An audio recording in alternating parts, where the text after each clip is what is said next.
yeah, baby. Oh yeah. Oh yeah, baby. Oh yeah, baby. Do do do do do do do do do. This man is the richest man in the world. I'm not kidding. He's also very often compared to Iron Man. I'm still not kidding.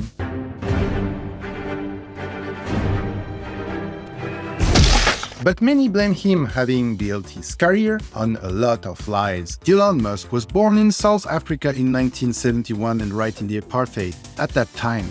Nelson Mandela was in prison and revolts broke out in the country in the following years. But for him, life seems pretty sweet. He's the son of a model and an engineer, a real estate developer and businessman who owns mines of emerald. Himself having been a multimillionaire before the age of 30, he will spend a childhood actually quite comfortable living in the largest villa in Pretoria and traveling a lot, especially in Amazonia and China. Oh, and before I forget, and before going too far, please do all that stuff, it will make my day. Elon Musk, of course, denies he was born with a silver spoon in one's mouth, and he repeatedly told that his father doesn't really own any ore. And here comes the biggest drama of Elon's life. Even if he agrees on his father's wealth, he says his father didn't really help him. There is a million debates on that specific topic.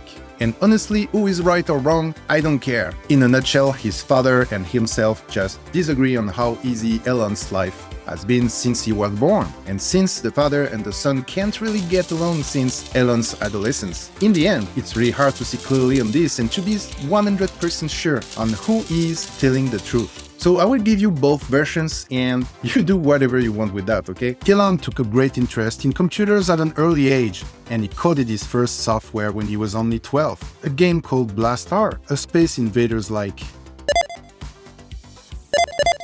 When he talks about his childhood, he especially mentions his very violent bullying at school and his bad relationship with his father, which would have resulted, according to him, in a very unhappy childhood. In 1995, after high school, he went in Canada to study and then to the United States at the prestigious school of Stanford, according to him.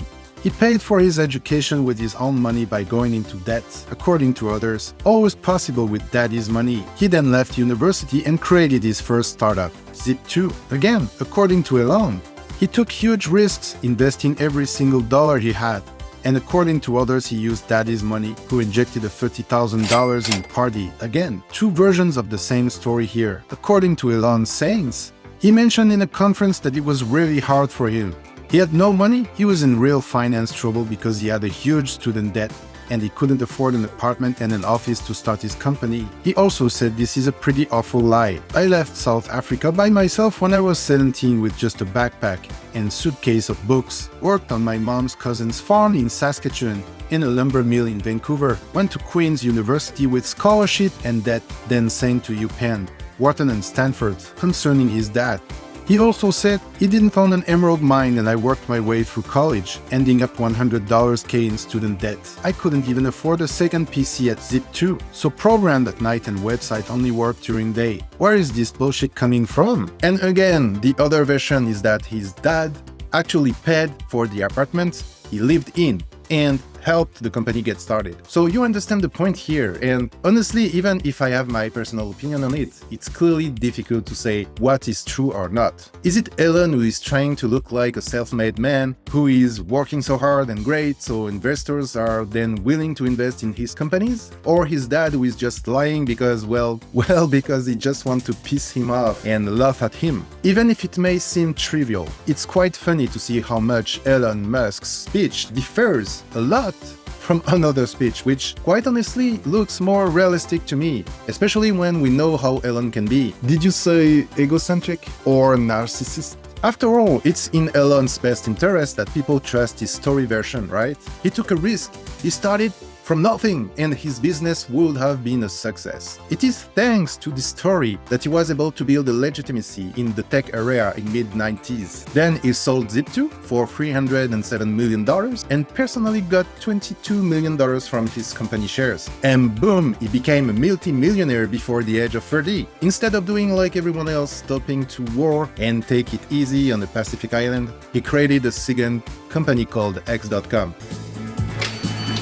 revolts.com. This is Julie. I know the name sounds really weird, but we're not talking about porn here. It's actually a website that allows you to send money between individuals with just an email address. And in this adventure, things goes not very well. Employees complain about working conditions. The company is losing a lot of money, and the key employees who are running the business are leaving because they can't stand the micromanagement coming from Elon Musk directly. To sum up, a dreamy working place. But hopefully Elon is downgraded and lost his CEO position. Finally, the company was merged with another, and it could have been the end of the story. But it is not, because Elon didn't say his last word. Later, when the company merged with PayPal, he negotiated to be handed over to the position of CEO. So here we go again. The guy is at the head of the company again, and again, he wasn't able to generate enough income. So he had a clever, bright idea. The idea is, brace yourself, to steal money. Unfortunately, I'm not even kidding. Actually, he realized that if the accounts of small PayPal users are closed without explanation and without really real recourse, well, nothing happens. And PayPal at the time is not considered as a bank. There weren't any legal protections backing users like in any traditional bank. And so if you were abusively closing the accounts of small users by the thousands and you literally take the money, what these small users could do?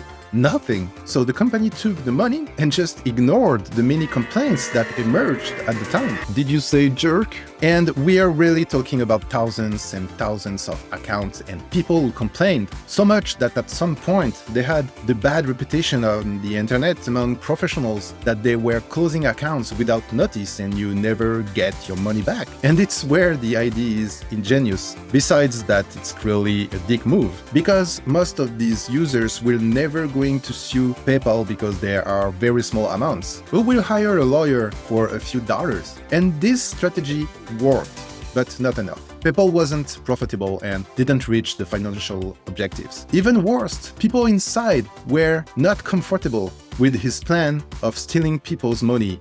And boom, Elon is then fired for a second time. But he kept his PayPal's shares and received some $165 million when the company was sold to eBay. And it's around 2002 that he decides to become a public figure in the technology area. Now richer with additional millions of dollars, he decides to invest his money and founded SpaceX, an aeronautics and space flight company, which is today one of the only two private partners of NASA and which specializes, among other things, in high-speed internet access via satellite and in Mars and Moon exploration missions. It is also during this period that he will join one of the most known company in his background, Tesla.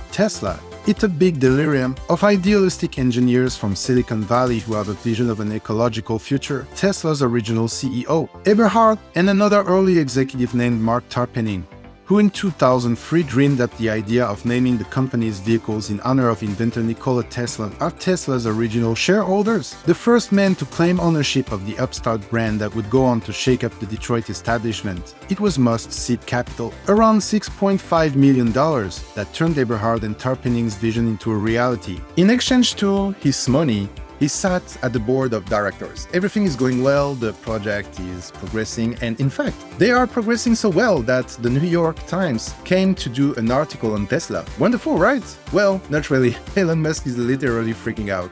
At least it's what the two founders of Tesla said in a lawsuit that opposed them. Why? You're wondering? Because the newspaper had the nerve not to mention Elon Musk, and he wanted to get some recognition. Yeah, I know. Being humiliated and frustrated, even if the guy is not CEO, he starts coming to Tesla every week to follow the progress of the project.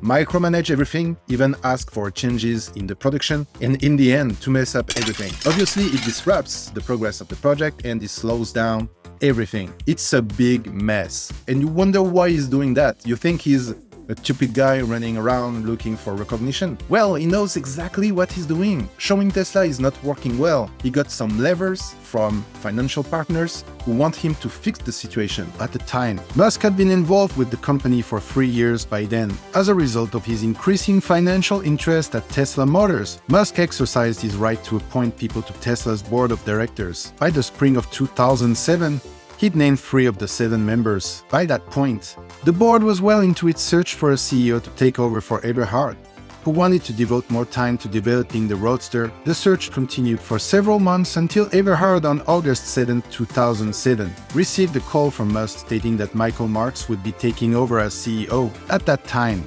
Marks had not been interviewed or approved for the CEO position by either the board of directors or the CEO search committee. Prior to this telephone call, Eberhard had not received any notice that he would be expected to step down from the CEO position at this time. 4 days later, the board told Eberhard he was being named President of Technology. He would earn $200,000 a year, the same salary he earned as CEO. Eberhard agreed to this proposal in order to ensure the continuity of the company. Musk, on his side, obtained the official right to call himself the founder of Tesla, but it's not at all the case. It's just another lie in the long Elon Musk life. Before Tesla, people had a very bad opinion concerning electric cars. In a nutshell, the electric car doesn't make anyone happy. It is small, you don't go anywhere with it, it's just big shit. At the time, people wanted, I would say big cars doing vroom and with a big engine, consuming gallons of gas, and electric cars don't work that way at all. And in a few years, Elon Musk completely changed these perceptions. Today's studies show that Tesla is considered cool and that people in general would love to have one. And it's a pretty impressive turnaround because the guy has really reached a new market that didn't exist before and that could lead us to more ecological management of the individual car. So a lot of bad stuff is spewed on the internet about Tesla, but it's definitely not all black and white, and it's definitely more complicated than that. Tesla is indeed one of the most famous car manufacturers in the world.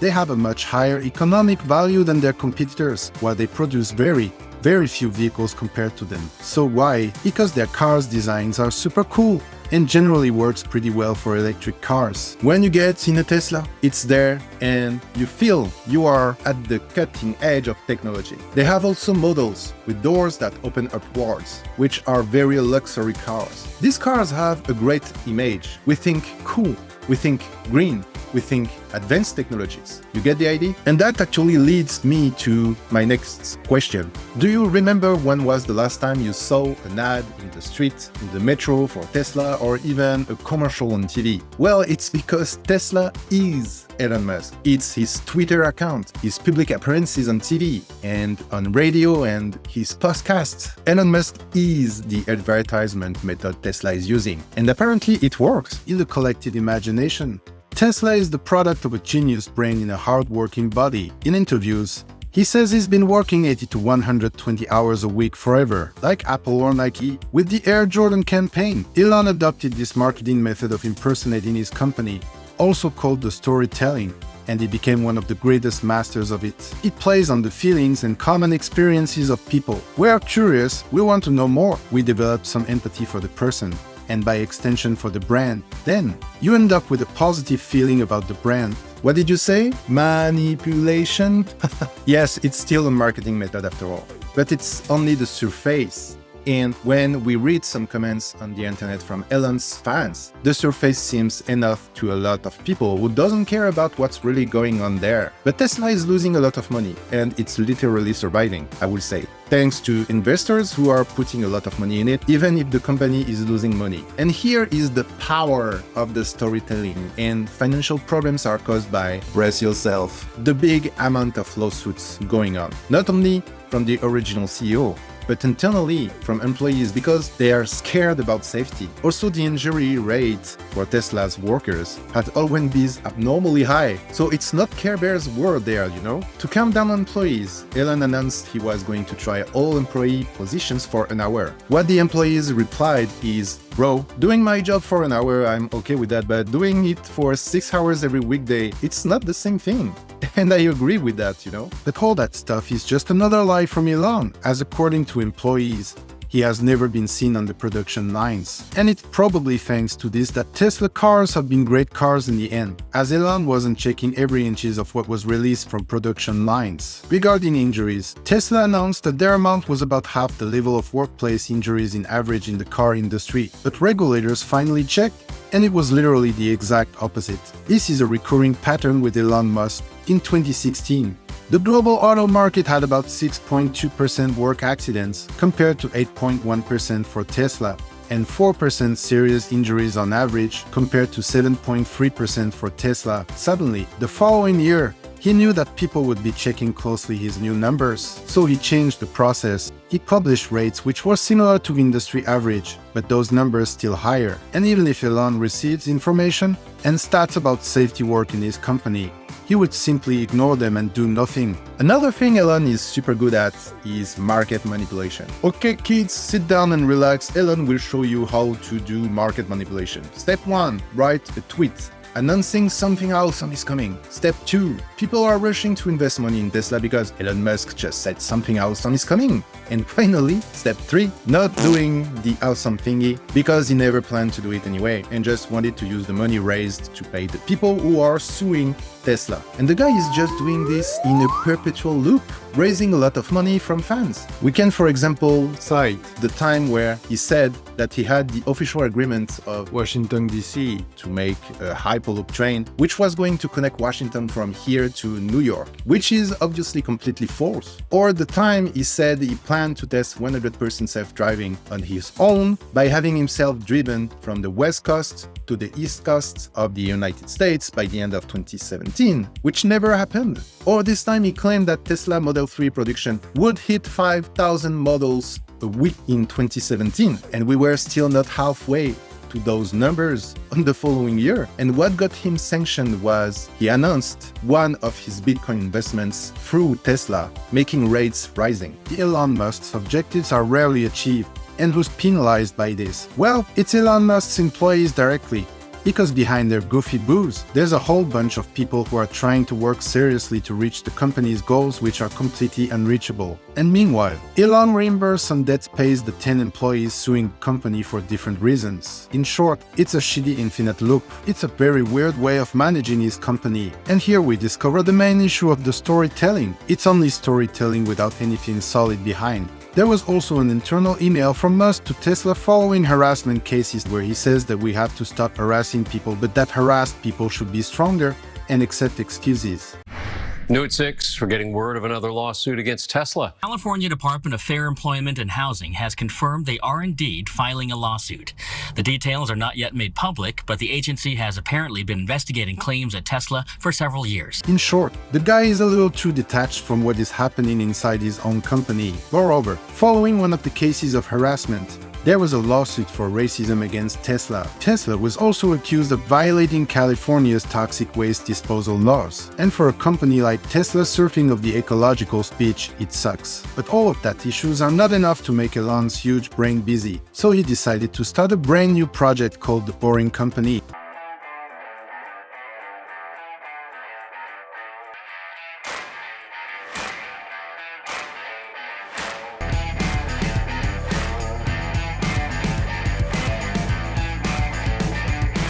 The Boring Company is a company aiming to build underground tunnels very fast, thanks to their own tunnel boring machines. The idea is to create what he calls himself loops. So underground tunnels that would transport lots of people very quickly to places where the traffic is very heavy. For example, they are negotiating currently the contract with the city of Chicago that would allow them to build a high-speed tunnel that would connect the downtown and the airport. The first completed and usable tunnel is located in Las Vegas. It connects the convention center to the different hotels that are around it because the center itself very big. There were shuttle buses, but it's barely usable and badly designed. And it's true that the idea of circulating underground in spaces congested is interesting. Plus, we're in the Nevada desert, so it's super hot and it's great to be underground. You've got a private driver, you're having a ride in a Tesla, but the main problem of this is that it's very expensive. Maybe it would have been more efficient to have a metro, right? And I think we underline a specific point here. Products that Elon Musk creates are not made to be practical or even affordable. Rather, they are intended for an elite audience. Tesla is not a car that is for the general public because it would be easy to make a Tesla without all the little gadgets and things and just go with the minimal ones and produce a more basic Tesla with a simpler design and make it more affordable for the general public. but it is not what he wants to do. The same way the company doesn't make a lot of cars. The goal is not to make it for everyone, Tesla. It's cool cars for cool people and for the Las Vegas Convention Center Hyperloop. It's exactly the same. He is there to flatter you with a personal driver with beautiful multicolor neons on arrival, because we want to put you in perfect condition to make the perfect Instagram photo. And in a way, it's also a bit like SpaceX, which is looking at space tourism, and in the longer term, even living in space. But it's not something everyone will have access to. It's not like going to Disney World, and it will never be. And for poor people forced to stay on the inhabitable Earth, Uncle Elon has planned an alternative for you guys, where here is the Cybertruck that will resist all disasters, resist bullets from firearms. It is the car that resists everything during the apocalypse. Yeah. Sure? Yeah. Oh my God. Well, maybe that was a little too hard. Let's try the right. Try that on, really? Okay. Yeah. Sure. Oh, man. There are still things to be reviewed, you know. And I will quickly go over the latest Musk project because we don't know a lot about it yet. It's called Neuralink, which is his neurological interface company. Basically, we're talking about microchips implants in the brain. It's just crazy. At the moment, we are at the animal testing stage. Well, they managed to collect data from the brains of pigs and monkeys wirelessly.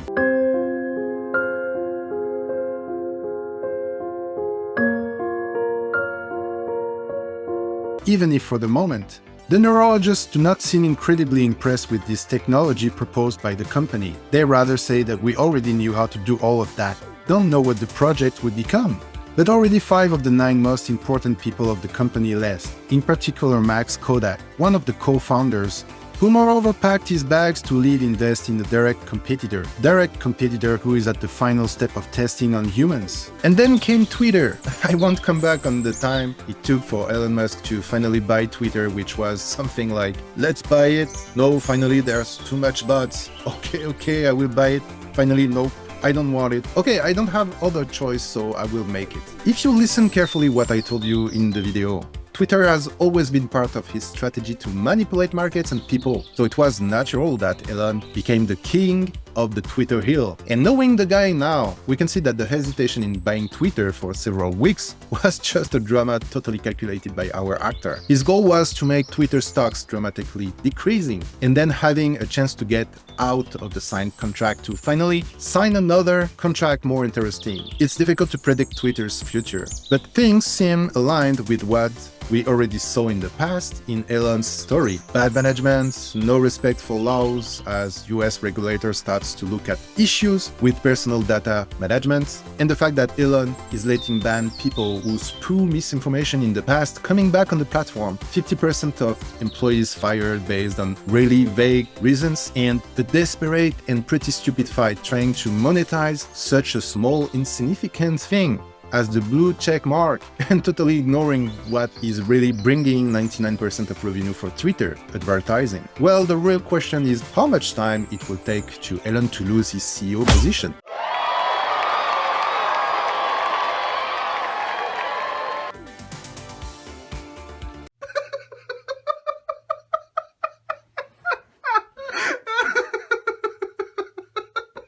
Overall, we can understand why Musk is so popular. He is not an investor or a boring inventor from Silicon Valley. He's cool, he communicates a lot, sometimes too much. We can see him everywhere. He does sketches on TV, he communicates on Twitter, he smokes a fat joint that combines both marijuana and tobacco with comedian Joe Rogan on Rogan's hugely popular podcast show. And it seems people adhere to that popular image Elon is showing off himself. By the way, if you look on Twitter, among some troll comments like this one,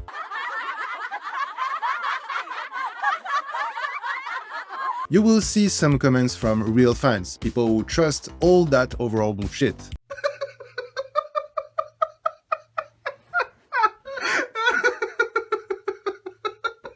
Anyway, He lives the life that a lot of people would like to have if they were rich. People identify themselves more with Elon than Bill Gates or even Jeff Bezos, for example. But don't be stupid, because beyond marketing, he's still a multi-billionaire tactician who, even if you think he's exactly the same as you and is not living in your sphere. And the storytelling marketing did a great job, as more and more people are talking about him as the humanity saver.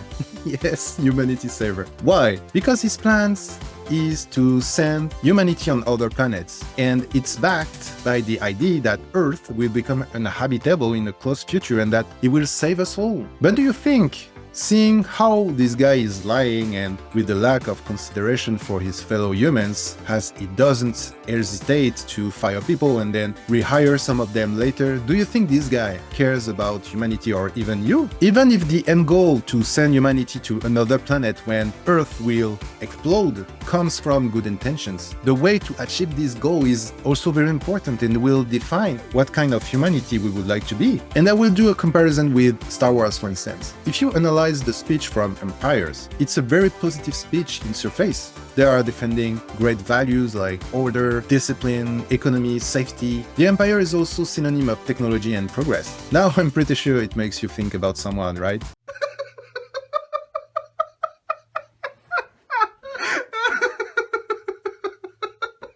And what is bugging me is when I see some people's reactions on the internet being great fans and supporters of Elon Musk, just ignoring all of those calculated manipulations and moves he's doing to finally only make his own situation better. I'm just wondering what's happening there, and I hope this video will help some of them and you to understand better what's happening behind the scene. To conclude, if you're curious about the plan of Elon for humanity space expansion, I invite you to watch a very great movie named Elysium, which is showing how poor people are just living on a shitty Earth, which became barely habitable, and rich people living on the gigantic spaceship. By the way, it's a really great movie, I recommend it to you. And now it's your turn. I'm very interested to know what you think about Elon Musk. Do you think it's a good guy willing to help people or the exact opposite? Let me know in the comment section below.